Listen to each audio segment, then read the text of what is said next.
As a historian, I find that 2020 has some really striking similarities with 1919, but there are also some pretty profound differences as well.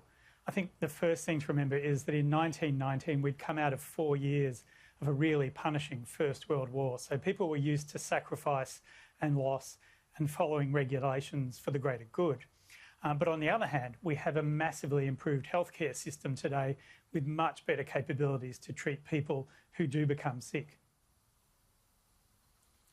It is really interesting when you look back at the history of the Spanish flu. There were so many deaths attributed to it at the time, especially when comparing it to the First World War for Australia, but it really hasn't been the focus of much of Australia's history. No, it is surprising when you think that we lost over 62,000 Australians in the First World War and another 15,000 Australians died from Spanish flu or pneumonic influenza the year after the war.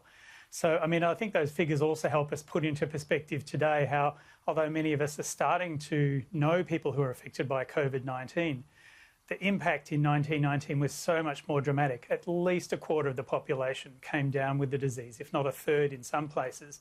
And the death rate was 0.5% of all of the Australian population in 1919. So we are feeling the impact today, but the impact was so much more intimate then, particularly after all those sacrifices, losses, and the disability caused by the First World War.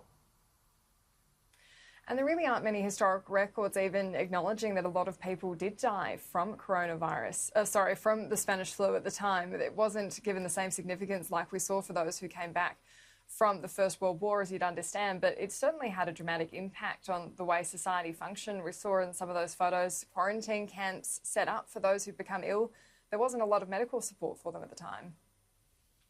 No, absolutely. And I think, there are some parallels again there as well, that in 1919, there was no effective vaccination against pneumonic influenza or Spanish flu, and there was no treatment as well. So apart from effective nursing care, and I think that was one thing that really came out in 1919 was the power of volunteers, particularly women and particularly through church groups and services like the Red Cross, where people, as I've said in the past, put themselves into the front line of care. They actually volunteered to help nurse people through the crisis because that was the best available care for them at the time.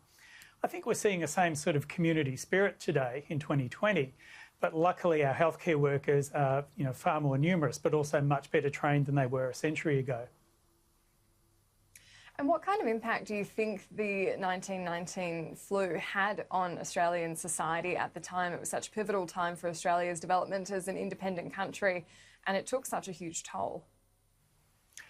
It's hard to draw it apart from the impact of the First World War. I mean, there were so many disputes across Australia during the war, but broadly it did help bring the national community together. And so adding another crisis on top of that in 1919, I think helped assist Australians feel that they were a community with a common purpose. But I do also think that after the war, after the pandemic had passed, they became a bit more insular as well through the 1920s. They withdrew from the world and looked a little bit more inwards. So I guess one of the questions we're going to be facing after 2020 is, are we going to be doing the same thing? Are we going to look a little bit more to ourselves and a little bit less to the wider world?